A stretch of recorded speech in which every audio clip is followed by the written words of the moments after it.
하나님의 말씀 로마서 7장 24절 25절 2절 말씀 저와 한 절씩 교독하겠습니다. 신약성경 248페이지가 되겠습니다. 로마서 7장 24절 25절 2절 말씀 저와 한 절씩 교독합니다.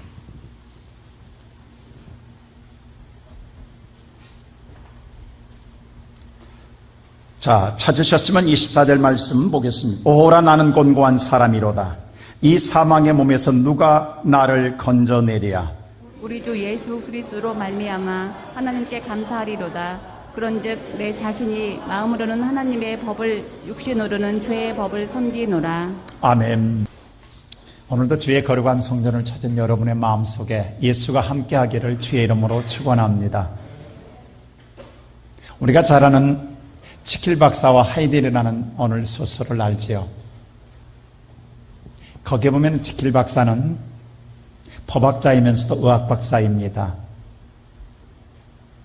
그는 세상의 덕망이 높은 사람입니다. 선한 영향력을 주는 사람입니다. 많은 사람들이 그의 행한 행실에 대하여 존경을 표하는 사람입니다. 그런데 그렇게 살아가는 자신에 대하여 마음의 내면에 또 다른 자아가 불만입니다. 본성에 하인딜이라고 하는 이 본성은 그것이 불만입니다. 포악합니다. 잔인합니다. 오늘 이 두 마음의 다양성에 오늘 자아가 자기 마음속에 내줘야 하고 있는 거예요.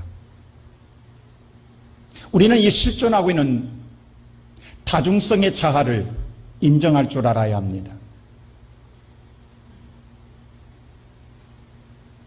그가 치킬 박사로 있을 때는 모든 사람들이 그를 존경하고 또 오늘 모든 덕망된 일을 행하였습니다. 그러나 그렇게 사는 자기보다는 또 하나는 오늘 자의 본성이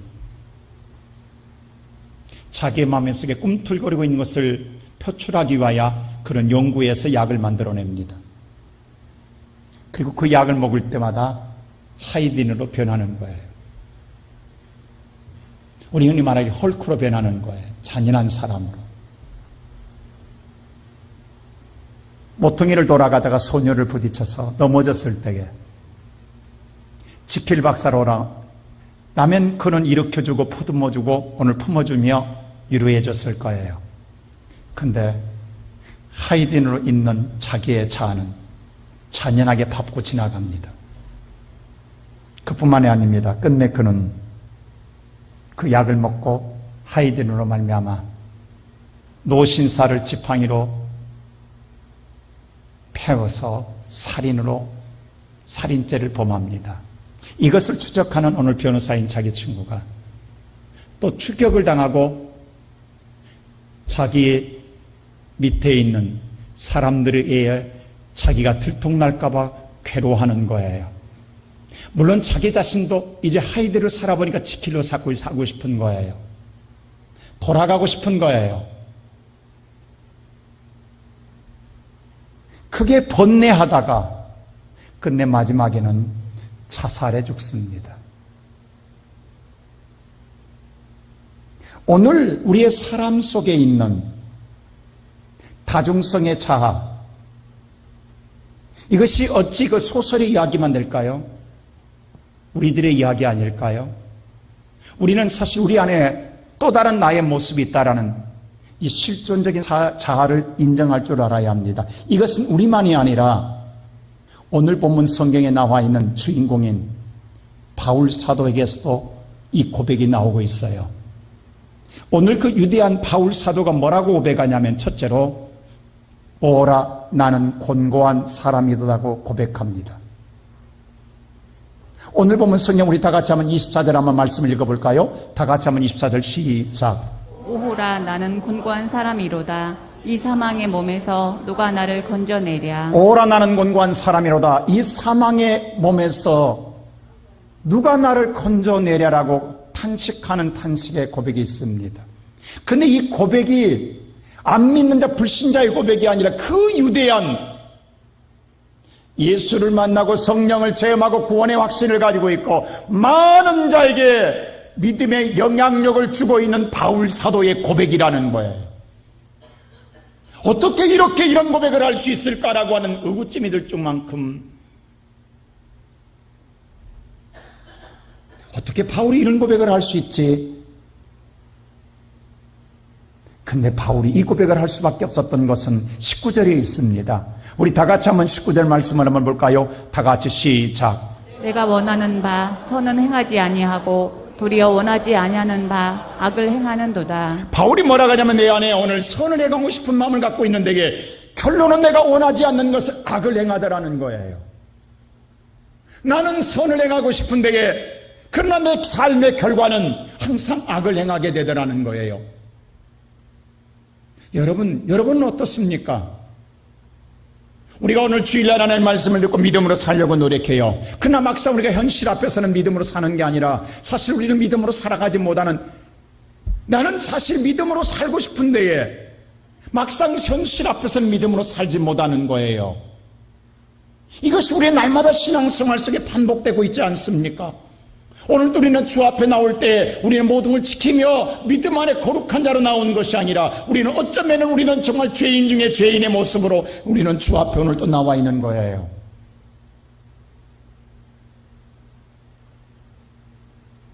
바울도 지난날에 자신이 의롭게 사는 줄 알았어요.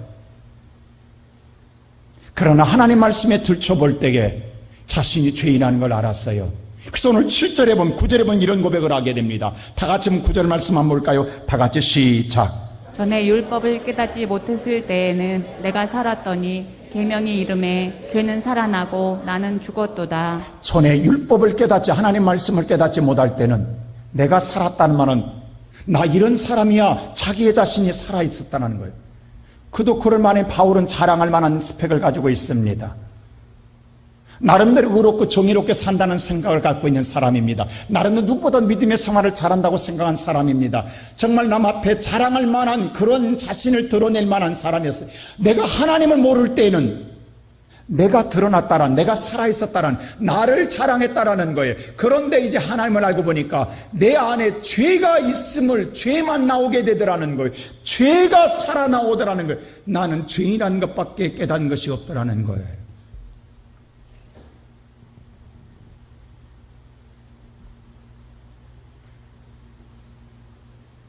그를 죄로 알게 한 것은 오늘 7절 말씀 한번 볼까요? 다 같이 7절 한번 보십시다. 오늘 7절 다 같이 시작.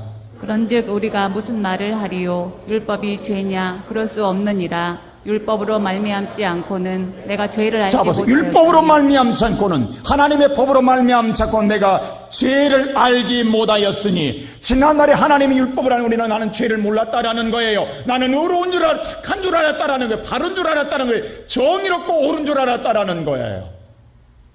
이것이 어찌 바울만의 고백이겠습니까? 오늘날 세상에 하나님을 모르는 사람들 나름대로 바르게 산다고 이야기해요. 나름대로 정의롭게 산다고 이야기해요. 나름대로 선하게 살고 착하게 살고 이 정도면 되는 것 아니야? 라고 생각하고 살아가는 거예요.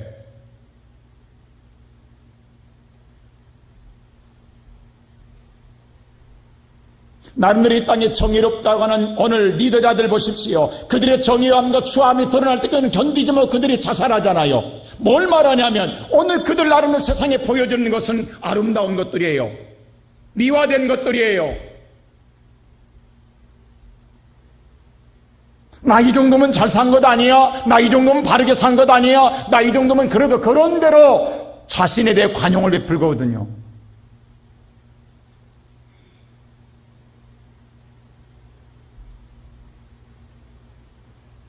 근데 바울은 뭐라고 하냐면, 여러분, 아는 것과 행하는 것은 다릅니다.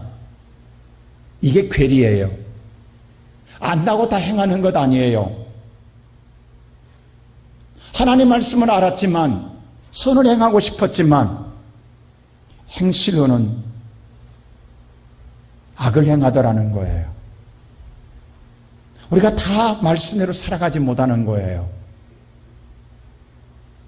오늘 어쩌면 이것이 우리들의 모습 아닙니까? 그래서 바울의 고백은 오라 나는 곤고한 사람이로다. 오라 나는 불쌍한 사람이로다. 오라 나는 괴로운 사람이로다. 오라 나는 정말로 내 자신이 비참한 사람이라고 고백하고 있는 거예요. 이것은 뭘 말하냐면 인간의 노력과 인간의 의지로는 결코 의로워질 수가 없다라는 거예요. 내가 아무리 수양을 하고 도양을 하고 아무리 내가 결단하고 결심하고 내가 의지로 내가 하나님 말씀을 잘 알고 잘 지식으로 내가 충만한다고 의롭게 되는 것이 아니라는 것입니다.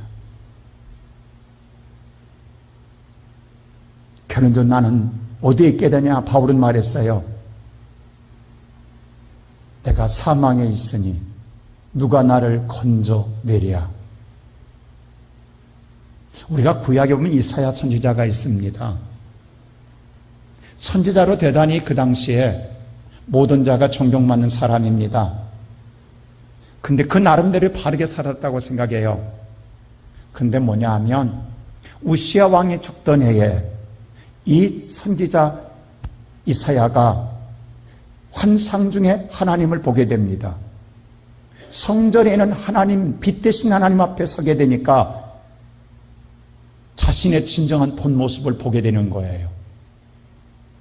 그때 그의 고백이 6장 5절에 기록됩니다. 우리 다 같이 한번 읽어볼까요? 시작. 그때 내가 말하되 화로다 나여 망하게 되었도다. 나는 입술이 부정한 사람이요 나는 입술이 부정한 백성 중에 거주하면서 만군의 여호와이신 왕을 배웠음이로다 하였더라. 그때 내가 말하기를 화로다. 나는 망했다. 나는 부정한 자다.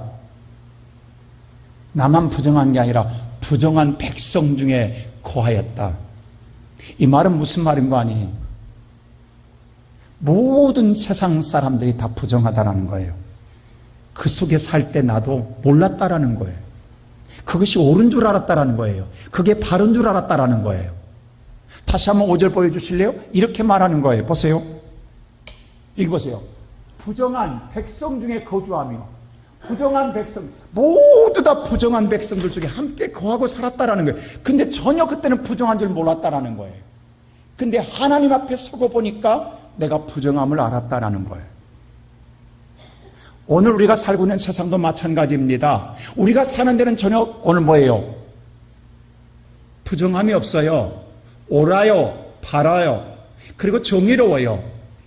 그리고 선하다고 생각하는 거예요. 그리고 그렇게 살아야 된다고 생각하는 거예요. 모두 그렇게 인식하고 살고 있어요. 그런데 이렇게 사는 것이 보면 그것으로 의로우면 좋지만 하나님 앞에 섰을 때 그것이 부정하다 간다면, 근데 그것이 오늘 저와 여러분이 마지막 날 심판 때에서 일어난다 간다면 그때는 돌이킬 수가 없다라고 하는 사실입니다.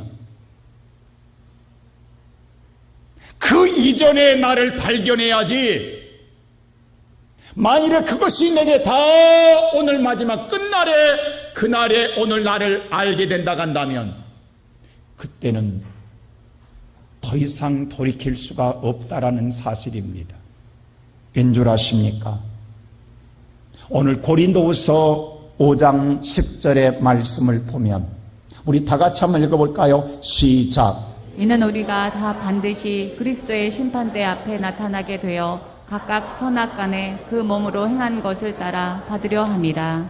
저와 여러분은 반드시 어느 날 그리스도의 심판대 앞에 서게 됩니다. 누구나 다 서게 됩니다. 그때 섰을 때에 선악간의 심판을 받는다라는 거예요. 오늘 이사야가 하나님 앞에 서서 자기를 발견한 것처럼 그때 우리의 모습을 발견하면 늦다라는 거예요. 오늘 저와 여러분이 그날이 내게 오기 전에 오늘 내가 하나님 앞에 내 노력이나 내 의지로 의로워질 수 없다라는 것, 나는 곤고한 사람이라는 것, 내가 사망의 그늘 아래 있다라는 것, 내가 죄악 중에 있다라는 것, 나는 죄인 중에 괴수라는 것. 오늘 이 은혜가 깨달아지고 그 오늘 바울의 고백이 여러분과 나의 입술에 고백이 되어서 하나님 앞에 새로움을 얻는 은혜의 시간이 되기를 주님의 이름으로 축원합니다. 그럴 때에 그러면 오늘 저 보십시오. 세상 어디에 노력으로도 안 되고 세상 어디에도 나를 사망해서 건져줄 자가 없으면 어떡하냐고요. 그래서 하나님은 두 번째로 예수 그리스도를 바라보게 하십니다. 자, 오늘 보면 성경 말씀 다 같이 25절 보십시다. 다 같이 25절 시작. 우리 주 예수 그리스도로 말미암아 하나님께 감사하리로다. 그런즉 내 자신이 마음으로는 하나님의 법을, 육신으로는 죄의 법을 섬기노라. 우리의 노력으로, 우리의 의지로, 우리의 결단으로, 우리 세상 어떤 것으로도 우리는 의로워질 수 없기 때문에 하나님이 저와 여러분의 죄를 사하기 위하여 이 땅에 예수 그리스도를 보내주셨습니다. 그래서 예수 그리스도는 분명한 목적을 가지고 왔어요. 우리를 죄에서 구원할 자로 이 땅에 오셨습니다.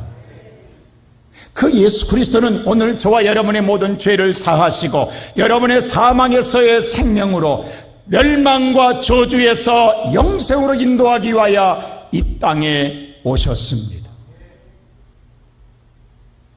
바로 그 예수 그리스도는 저와 여러분에게 그 은혜를 주시었기에 오늘 저와 여러분이 사망의 그늘 아래 있을지라도 어떤 자리에 있을지라도 오늘 예수 그리스도를 바라보는 자는 구원을 얻습니다. 여러분, 자동차에요, 브레이크 페달과 엑셀레이터 페달이 있어요. 브레이크 페달은요, 과속하면 밟아야 돼요. 그래야만 사고가 나지 않아요. 사고가 나지 않아야만이 생명을 건질 수가 있어요. 근데 계속 브레이크만 밟으면 구동력이 멈추기 때문에 차는 굴러가지 않습니다. 차라고 하는 것은 구동력을 통해 편리하기 위해서 만들어진 거예요. 브레이크만 잡고 있으면 더 이상 전진할 수가 없습니다. 여러분, 율법은 여러분과 나의 죄를 지적하고 멸망받지 않기 위해서 우리를 깨닫게 하고 멈추게 합니다. 그런데 그것만으로 멈춰 있으면 우리는 더 이상 생명을 얻지 못하는 거예요. 그래서 하나님은 다시 우리를 일으켜 주고자, 하나님의 자녀를 회복해 주고자 예수 그리스도를 보내주셨습니다. 그 예수 그리스도는 저와 여러분을 사망 권세에서 일으켜 주시기 위하여, 멸망에서 우리를 다시금 회복해 주시기 위하여, 구원해 주시기 위하여 이 땅에 오셨습니다. 여러분, 탕자를 보십시오. 아버지의 분깃을 받아 탕진했습니다.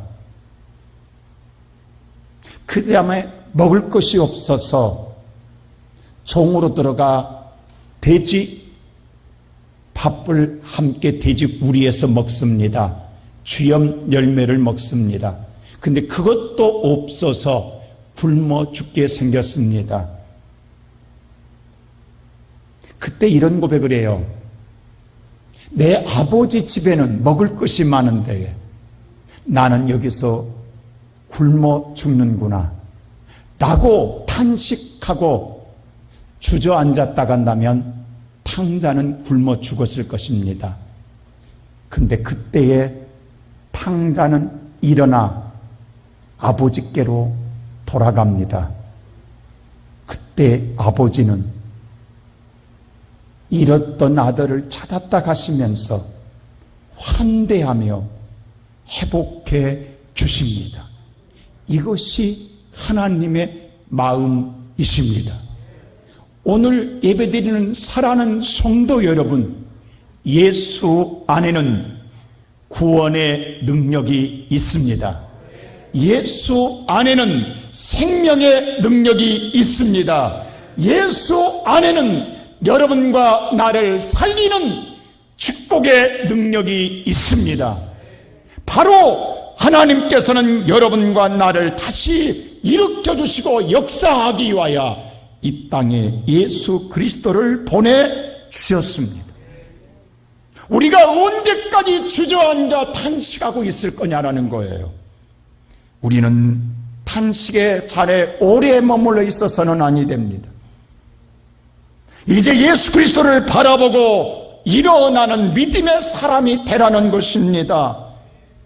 오늘 나인성에 홀로 된 여인이 유일한 희망과 소망은 하나밖에 없는 외아들을 키우면서 그 아들의 성장을 통하여 세상의 소망을 품고 사는 일입니다. 그런데 안타깝게도 어느 날 그 외아들이 갑작스럽게 죽었습니다. 여러분, 홀로 된 여인 앞에 하나밖에 없는 아들이 죽었을 때에 세상에 더 이상 무슨 희망이 있겠냐고요. 그 아들을 장사진에게 관에 넣고 메고 마을 오기로 나가고 있어요.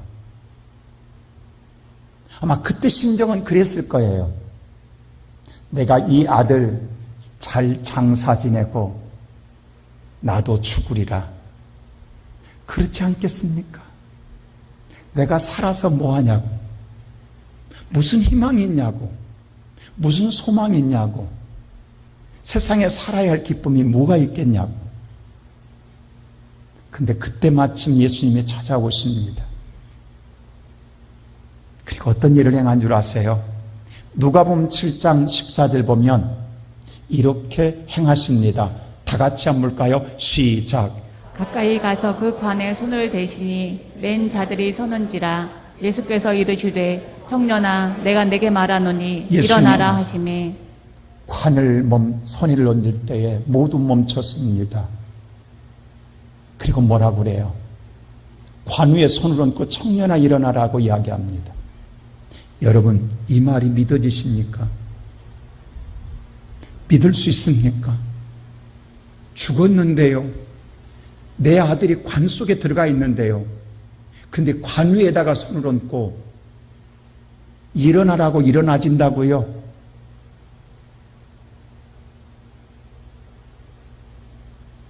그냥 성경에 쓰여졌으니까 읽기만 하는 것 아니에요?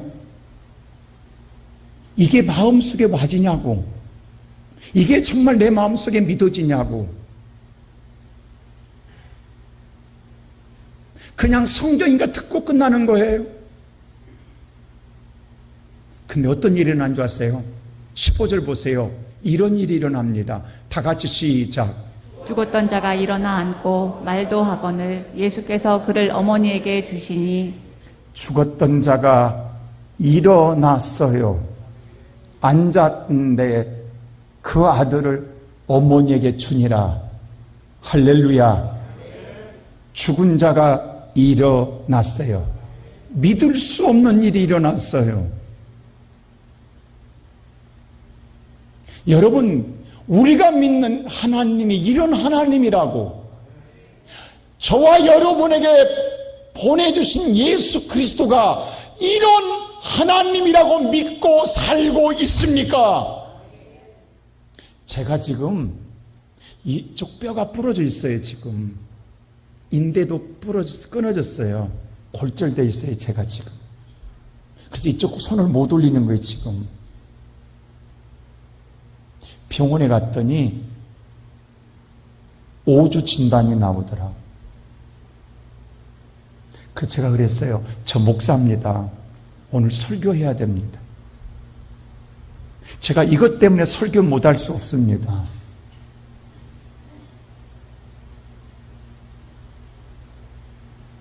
그리고 지금 제가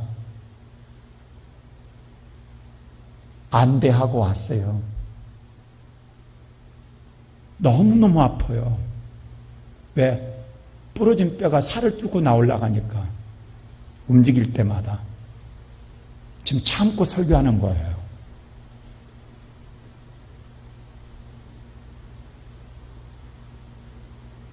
나는 우리 성도들에게 그래요. 그냥 말로만 하는 예수가 아니라, 그냥 말로만 전한 예수가 아니라 우리 예수 제대로 믿자고요. 이 코로나를 통해서 예수 제대로 믿게 하고 있다고 지금. 그냥 여유 있으니까, 시간 되니까 그냥 마음의 유안을 얻기 위해서, 그런 예수가 아니라고. 제가 하나님 주신 은사가 있잖아요. 우리 성도들에게 기도할 때에, 오늘 또 2부 예배에 암 환자가 3명이나 있다고. 2부 예배에 기도할 때에 제가 이 부러진 손으로 기도했어요.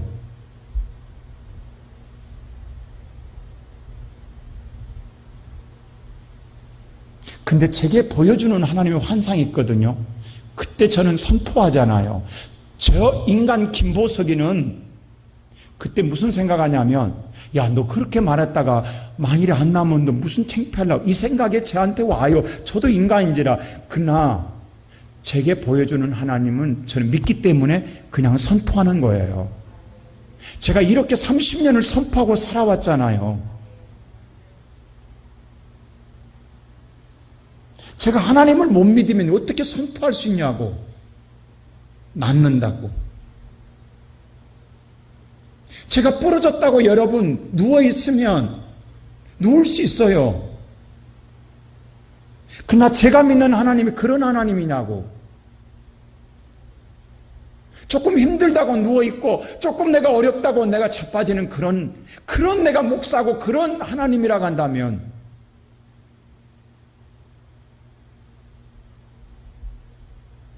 오늘 관우에 손을 얹으신 예수를 믿겠냐고.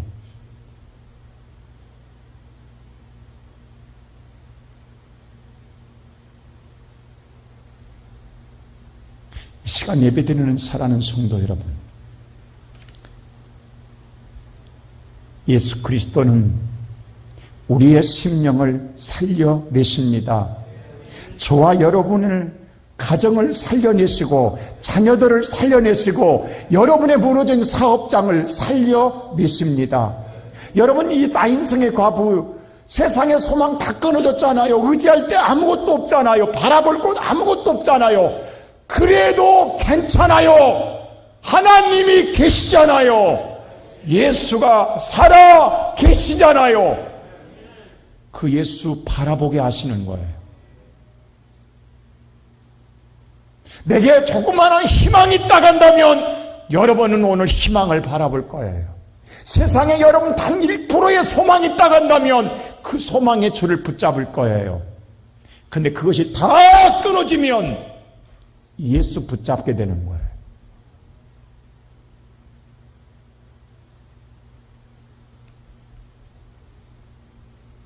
그때 예수는 우리를 살려내십니다. 오늘 바울 그랬잖아요. 지금 내가 사망의 자리에 앉아 있습니다.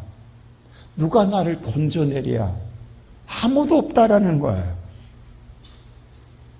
근데 내가 예수를 바라보니까 그 예수가 나를 건져줌을 알았어요. 그래서 그는 세 번째로 진정한 감사자가 됩니다. 자, 오늘 25절 말씀 보세요. 다시 한번 오늘 25절 보세요. 자, 오늘 25절 다 같이 시작. 우리 주 예수 그리스도로 말미암아 하나님께 감사하리로다. 그런즉 내 자신이 마음으로는 하나님의 법을, 육신으로는 죄의 법을 섬기노라. 자, 오늘 보면 25절에 우리 주 예수 그리스도로 말미암아 하나님께 감사한다고 그랬어요. 감사.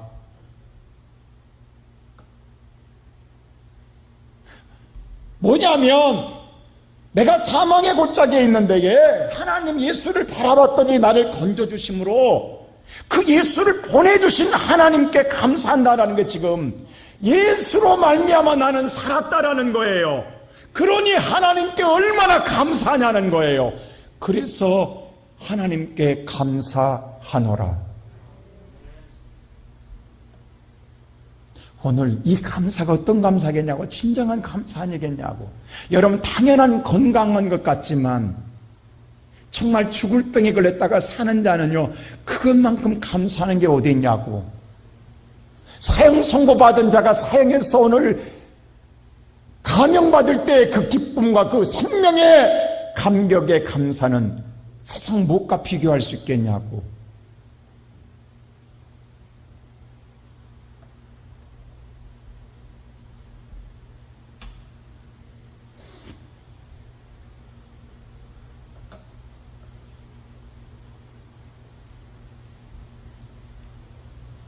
탕자가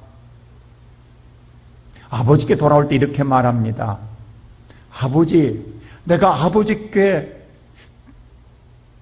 죄를 지었사오니 나를 아들로 여기지 마시고 품꾼으로 여겨주소서라고 이야기합니다. 왜냐하면 나는 지금 배고파 죽는데 품꾼으로만 받아만 줘도 살 수 있으니까 감사하거든요. 근데 아버지는 뭐라고 한 줄 아세요? 내 아들아라고 이야기합니다. 그리고 세상 모든 사람을 환대하면서 뭐라고 한 줄 아세요?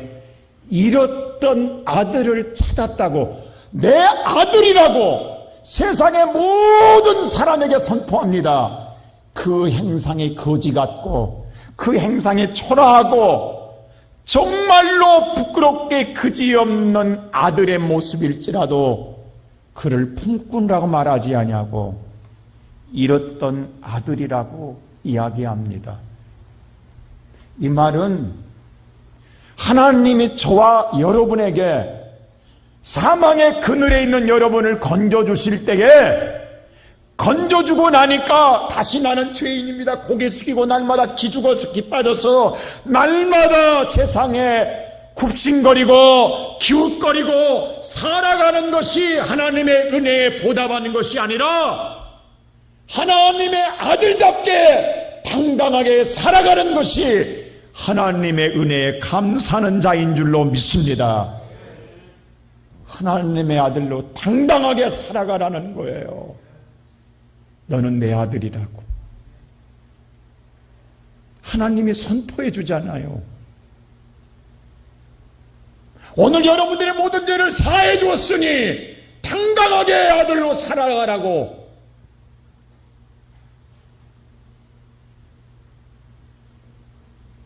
네 안에 나 있다라는 거예요. 그래서 그리스도인, 예수가 있는 그리스도인으로 살아가는 거예요. 그게 하나님께 진정으로 감사하는 자예요.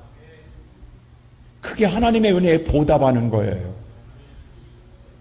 그것 때문에 하나님이 나를 살려주시고 은혜 주신 거예요. 오늘 보세요. 모세가 죽고 나니 여호수아, 눈의 아들 여호수아가 한 달 동안 주저앉아 울었어요. 그때 하나님이 여호수아에게 다시금 맡겨주면 여호수아야 강하고 담대하라. 3번이나 하나님 그랬어요. 너 당당하라. 너도 하나님의 아들이다. 내가 너와 함께 하리라. 오늘 예배드리는 우리 시온성교회 성도 여러분, 여러분은 그리스도인입니다. 하나님께서 예수 그리스도로 말미암아 여러분을 죄 사함에서 건지시고 사망에서 건지시고 하나님의 자녀 되게 하셨습니다. 이제 저 교회 문을 나갈 때에 그리스도인답게 사십시오. 당당하게 사십시오. 여러분 뒤에 하나님 계십니다. 그 하나님 죽지 않았습니다. 살아 계십니다. 그러면 오늘 또 이 시간 예배드리는 우리 시온성교회 성도 여러분, 세상에 희망이 없습니까? 세상에 소망이 끊어졌습니까? 어디도 누구도 의지할 데가 없습니까?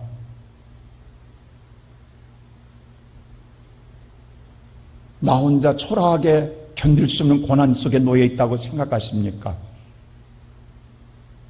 아닙니다. 여러분에게는 예수가 계십니다. 예수 한 분이면 됩니다. 그분은 여러분의 죽음까지도 건지시는 전능한 하나님이십니다.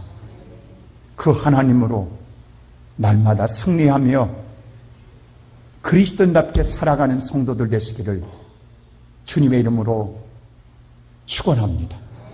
기도하십시다. 우리를 사랑하시는 아버지 하나님, 오늘 또 우리에게 은혜를 주심을 감사합니다. 우리는 세상의 소망을 잃고 어찌 살고 날마다 낙심하고 절망하고 좌절하며 하나님마저 잊어버리는 나약한 자로 살아왔음을 고백합니다. 하나님 우리 곁을 떠나지 않으셨고 사망의 자리에 앉은 우리를 건져주기 이 땅에 오셨는데, 그리고 우리를 건져주셨는데 우리는 그 은혜를 잃어버리고 살아왔습니다. 오늘도 세상을 기웃거리며 어떻게 하면 살아갈까라는 눈치 보는 인생으로 살아온 우리들의 이 연약함을 용서해 주시옵소서. 주님, 오늘 주 앞에 나온 성도들 한 사람 한 사람에게 하늘의 권세를 나려주시고 다시 한번 저들 머리 위에 안수해 주셔서 살아계신 하나님의 권세로 덧입혀 줌으로 말미암아 세상 앞에 당당하게 살아가는 그리스도인의 용사로 살게 해 주시옵소서. 믿사옵고 예수 그리스도 이름으로 기도하옵나이다. 아멘.